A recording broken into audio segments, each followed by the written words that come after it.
Background. चलिए शुरू करते हैं। तो कंचना जी, अब ये बताइए, समय बड़ा कम रह गया है, 70 गाड़ियों के साथ एक व्यक्ति चुनाव प्रचार कर रहा है, आप लोग कैसे उनसे मुकाबला करेंगे? नहीं, देखिए, मुकाबला तो जमीन पर है। एक एक दिन में तेजस्वी जी 17-17 रैलियां कर रहे हैं, 15-15 रैलियां कर रहे हैं, प्रेस कॉन्फ्रेंस भी कर रहे हैं, इंटरव्यू भी दे रहे हैं, और शेड्यूल जैसे कि इतना ज्यादा उनका टाइट है कि एक जगह के बाद ऑन टाइम, एकदम टाइम पहुंचकर दूसरी जगह पहुंच रहे हैं। और क्योंकि आज लास्ट डे है फर्स्ट फेज के चुनाव का, आज लास्ट डे है कैंपेन का, तो जी। ऐसा प्लान बनाया गया है कि कई जगह पर मुकेश सहनी जी अकेले भी जा रहे हैं, आरती गुप्ता जी भी अकेले जा रहे हैं। तो मैक्सिमम जो हमारे बड़े लीडर हैं महागठबंधन के, वो जितने जगहों पर कवर कर सकते हैं वो करेंगे। कई ज्वाइंट रैलियां हो रही हैं, तो कई जगह पर इंडिविजुअल को भी जाना पड़ रहा है कि आप विधानसभाओं को अकेले भी, जैसे शेखपुरा में यहाँ पर माना जाता है कि करीब 10,000 जो वोट हैं वो मल्लाह वोट हैं, निषाद समाज से उधर से आने वाले 10 से 15 हजार वोट हैं, जो पिछली बार क्योंकि मुकेश सहनी जी उधर थे तो एनडीए में गए थे, बावजूद इसके जो है जीत हमारी हुई थी, आरजेडी के ही कैंडिडेट विजय सम्राट जी यहाँ से जीते हुए थे। तो उसके लिए कल जो है मुकेश सहनी जी यहाँ पर अकेले आए हुए थे। तो जहां पर उनके वोटर्स हैं, जहां पर जो है कि लगता है कि तीनों नेताओं को जो अलग अलग जाकर भी रैली करनी चाहिए, क्योंकि समय कम है, रैली कर रहे हैं, कवर कर रहे हैं। बात वो अलग है कि माहौल पे क्या दिखाया जा रहा है, विजुअल्स में, मीडिया में क्या क्या दिखाया जा रहा है, क्योंकि जो दिल्ली में लोग हैं, जो बाहर लोग हैं, वो तो वही समझेंगे जो दिख रहा है मीडिया पे, जो दिख रहा है। लेकिन दो अलग अलग चीजें, अगर आप यूट्यूब पर जाएंगे, जो ग्राउंड रिपोर्टिंग कर रहे हैं, जैसे अजीत अंजुम जी का देख लीजिए, सबका देख लीजिए, तो वो सच में ग्राउंड रिपोर्टिंग दिखा रहे हैं। उसमें हम इसके खिलाफ नहीं हो सकते कि उसमें और एनडीए के भी वोटर्स आ रहे हैं और बोल रहे हैं, और हमारे भी वोटर्स आ रहे हैं, लेकिन सच्चाई, असली रिपोर्ट वही है।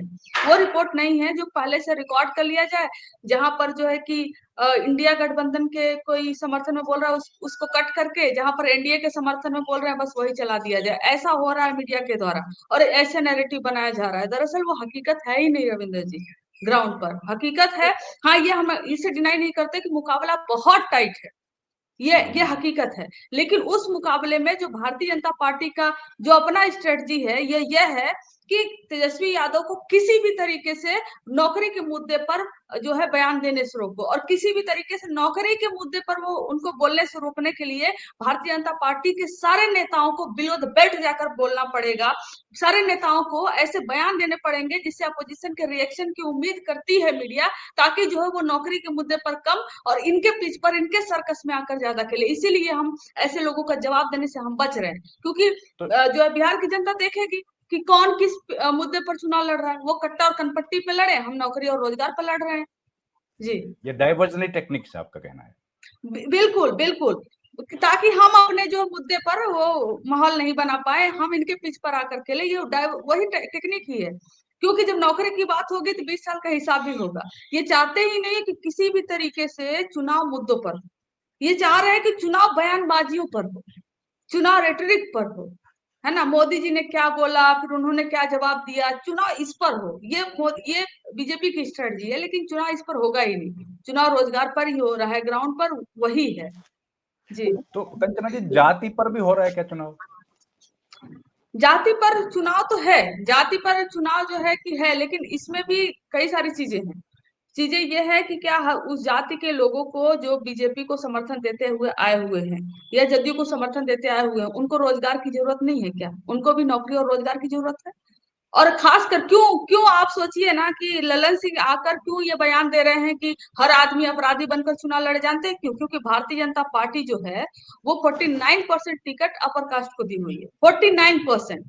और ऐसे में, क्योंकि सिर्फ दुलार सिंह यादव की हत्या की बात नहीं है, आरा में हत्या हुआ, रोहतास में पिछड़ों पर गोलीबारियां हुई, गोलियां चली, और हर जिले में ऐसे अगड़ा वर्सेस पिछड़ा चुनाव ना हो पाए, या फिर जो है कि जो बीजेपी ने 49% कैंडिडेट दे दिए हैं, उनको सेटिस्फाई करने के लिए हमने भी कैंडिडेट दिए, हमने A to Z कैंडिडेट दिए हैं। हमारे सूरजभान सिंह जी हो वहीं सर, या हर जगह से हमने 20% जो है कि कैंडिडेट अपर कास्ट कैंडिडेट दिए हैं, अगर मिला ले सारी चीजें तो।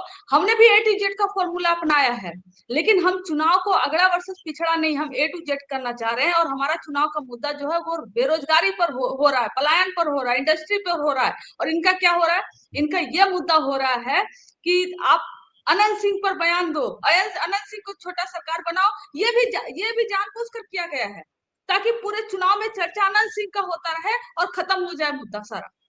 ये जो भी हो रहा है कि चाहे अनंत सिंह का बयान हो, चाहे मोदी का बयान हो, चाहे योगी आदित्यनाथ को लाया गया हो, चाहे रेखा गुप्ता आकर कुछ बोल रही हो, जो भी बोल रहे हैं ना, वो सब बीजेपी की स्ट्रेटजी है कि चुनाव को किसी भी हालत में, किसी भी कीमत पर 20 साल वर्सेस 17 महीना नहीं होना चाहिए। ये भारतीय जनता पार्टी का स्ट्रेटजी है।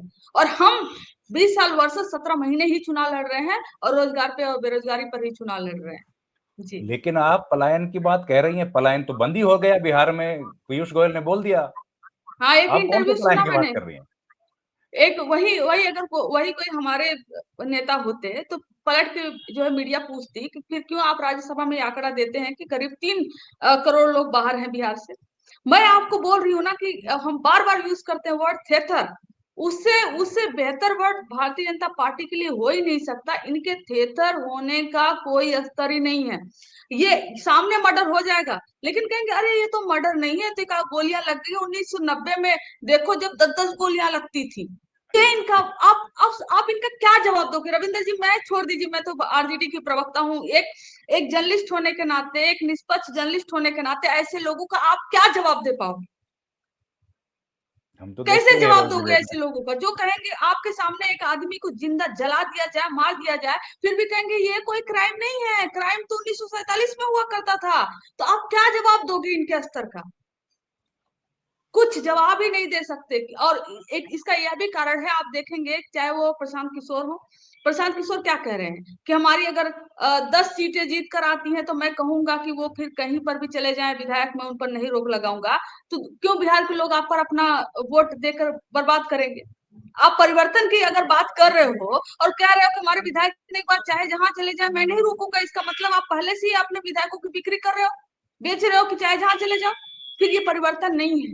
तो आप बिहार की जनता को गुमराह मत करो। ये संदेशा कल सीमांचल में गए हुए थे, वहां पर बोल रहे हैं कि हमें वोट करिए फिर चाहे जहां चले जाइए। ये मतलब इस तरह से अगर आप वोट मांग रहे हो तो कंफ्यूजन पैदा कर रहे हो। दूसरा ओवैसी जी को सुन लीजिए। ओवैसी जी जो है वो सीधे कह रहे हैं कि तेजस्वी के गिरेबान में मैं हाथ डाल लूंगा, तेजस्वी जो है इसको दूध पीता बच्चा, इस तरह के बयान ओवैसी जी दे रहे हैं और इसी तरह के बयान भारतीय जनता पार्टी दे रही है। और सबके बयान आपको मिलते जुलते मिलेंगे। इसका मतलब यही है कि सब मिलकर यही ट्राई कर रहे हैं कि बिल्कुल। 2020 की तरह किसी भी कीमत पर चुनाव जो है वो बेरोजगारी पर, रोजगार पर इससे न हो पाए। और इन आपका सब का समय। काम है कि बस मुद्दे को डाइवर्ट करना, वोट को बांटना। लेकिन हकीकत यह है जमीन पर वोट नहीं बट रहा है। भले ऊपर ऊपर कुछ भी दिखा दिया जाए, जमीन पर सब किसका क्या इंटेंशन है ना, इरादा क्या है, किस नेता का पर क्या इरादा है, वो सब समझ में आ रहा है। आखिरी एक दो सवाल कंचना जी, पिछली बार भी बढ़िया चुनाव आप लोग लड़े थे, बस 20-22 हजार वोट से थोड़ा सा पीछे रह गए। तो वो कमियों को क्या इंगित करके आपने पहचान लिया है, उनको दुरुस्त करने की कोशिश की है? और दूसरा, बेरोजगारी को कोर इशू बनाने में क्या इस पूरे इलेक्शन में कामयाब होते दिख रहे हैं तेजस्वी आपको? ये दो बातें। अगर बेरोजगारी कोर इशू नहीं बना होता तो सम्राट चौधरी के शो रैली में बगल में जाकर लड़का बेरोजगारी पर नहीं बोल रहा होता। बेरोजगारी ही असली इशू है और बहुत बड़ा मुद्दा बन गया है। अगर आप रैलियों को देखें, मोदी जी की रैलियों को देखो, मैं तो उस दिन पटना में ही थी, रोड शो उनका तैयारी हो रहा था, शाम को 5 बजे उनका रोड शो था। 8 बजे से पटना की सारी दुकानें बंद करवा दी गई थी जबरदस्ती। बहुत सारे लोग जो खाना बनाते हैं ना, वो लोग दुकानें खोले हुए थे, एडमिनिस्ट्रेशन जा जाकर सबकी दुकानें फोर्सेस उनका दुकानें बंद करवाई जबरदस्ती। शो 5 बजे होना था। फिर ऐसे कई लोग मिले जिनसे हम बात करते हुए जा रहे थे, मैंने तो एक वीडियो भी डाला हुआ था। तो वो लोग कह रहे थे कि ये बंद इसलिए करवा रहे हैं ना कि ताकि जो है लोग दिन भर खाली रहें और कुछ काम करने को उनको न रहे, ताकि वो शाम को मोदी जी की रैलियों को देखने आ जाए। अगर दिन भर वो व्यस्त रहेंगे, काम करते रहेंगे, तो शाम में मोदी जी की जो है रोड शो में वो भागीदारी नहीं लेंगे, नहीं आ पाएंगे। तो ये एक तो मीडिया, दूसरे प्रशासन, दो की मदद से भारतीय जनता पार्टी जो है भले रोड शो और रैली कर पा रही है, और इलेक्शन कमीशन ऑफ इंडिया, 3 लोगों की मदद से भारतीय जनता पार्टी यहाँ पर रोड शो रैली या कुछ कर पा रही है। इसके अलावा भारतीय जनता पार्टी का कुछ भी नहीं है। भारतीय जनता पार्टी अगर वोट मांगे तो किस मुद्दे पर मांगे? आप उनके अभी तक एक बयान दिखा दीजिए जिसके आधार पर आपको कहना चाहिए हाँ भारतीय जनता पार्टी इस चीज पर वोट मांग सकती है, इसको इस बात पर वोट मिल सकता है। और इतना अगर मजबूत था तो चलते हुए चुनाव में 10,000 रुपए देने की जरूरत नहीं पड़ती इनको, क्योंकि इनको मालूम है कि महिला वोट बैंक जो है वो खिसक चुका है। महिलाएं अब जो है वो इंडिया गठबंधन की तरफ वोट कर रही है, इसलिए इनको 10,000 रुपए की जरूरत पड़ी। और एक हकीकत यह भी है, ये कह रहे हैं ना कि हमने 1 करोड़ महिलाओं को पैसा दिया, दरअसल 1 करोड़ को नहीं दिए, ये हवाबाजी है बस। कुछ महिलाओं को पैसा देकर 1 करोड़ बताने की कोशिश की जा रही है। और खासकर जो पटना वाला इधर वाला इलाका है, आप गांव देहात वाले इलाके में चले जाइए, पूछिए क्या पैसा आया, बोल रही नहीं पैसा तो आया ही नहीं। ये बहुत टारगेटेड कुछ लोगों को पैसे दिए हैं जिनके प्रक्रिया को कवर किया जा सके। उन महिलाओं को पैसे दिए हैं जो एनडीए के वोटर रही हैं, उनकी प्रक्रिया को कवर किया जा सके, दिखाया जा सके कि देखो 10,000 रुपए से महिलाएं कितनी खुश हैं, 10,000 रुपए से महिलाएं नीतीश कुमार जी को वोट करने जा रही है। जबकि आप चले जाइए नवादा से, नालंदा में, छोटे गांव में चले जाइए, महिलाओं के खाते में पैसे नहीं आए हैं। और उन महिलाओं के खाते में पैसे नहीं आए हैं जिनका प्रतिक्रिया भारतीय जनता पार्टी नहीं ले सकती। पूरी तरह से जो है ना, ये टारगेटेड एजेंडा सेट किया गया है। 1 करोड़ दिखा दे भारतीय जनता पार्टी, कहीं से 1 करोड़ वो खाता बैंक अकाउंट लाकर दिखा दे जिनके खाते में पैसा गया है, नहीं दिखाएंगे लोग। 1 करोड़ कहाँ गया, नहीं है ही नहीं, डेटा ही नहीं है, 1 करोड़ को दिया ही नहीं गया है। हकीकत है ये, और ये पोल खुलेगा चुनाव के बाद। भाई डेटा तो कोविड में भी नहीं मिला था इनको, कोई व्यक्ति की ऑक्सीजन डेटा की कमी छुपाने से में मरा ही बहुत नहीं था। माहिर रहे ये लोग। ऑक्सीजन की कमी से कोई मरा ही नहीं पूरे देश में, वो तो तब भी कह ही रहे जी। थे। खैर, आखिरी बात सीमांचल का आप मुझे थोड़ा बताइए। सीमांचल में पिछली बार ओवैसी ने थोड़ी सी सेंध लगाई, 5 सीटें जीत गए। इस बार आप लोग क्या वहां पर बहुत ज्यादा होपफुल हैं सीमांचल इलाके में? देखिए, इस बार पहले पिछली बार जो 5 सीटें ओवैसी जी को मिली थी, और इस बार जो है उसमें से एक भी सीट ओवैसी जी को मिलने वाली नहीं है। और ये ओवैसी जी के बयानों से ही झलकता है।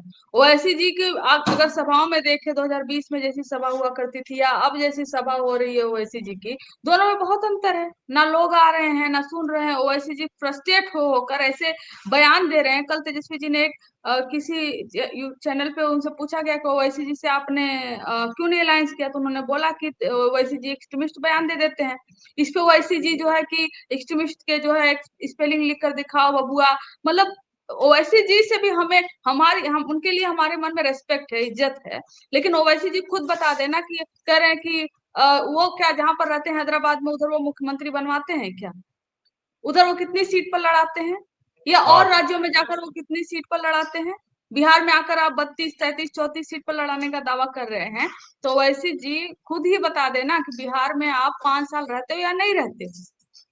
आप आओगे, एक बार चुनाव लड़ोगे और चले जाओगे। आपका अटैक भारतीय जनता पार्टी पे कम, आपका अटैक आरजेडी पे ज्यादा है। क्यों भारतीय जनता पार्टी पे क्यों अटैक नहीं करते, जो मुसलमानों की अस्मिता और एग्जिस्टेंस को खत्म करना चाहती है?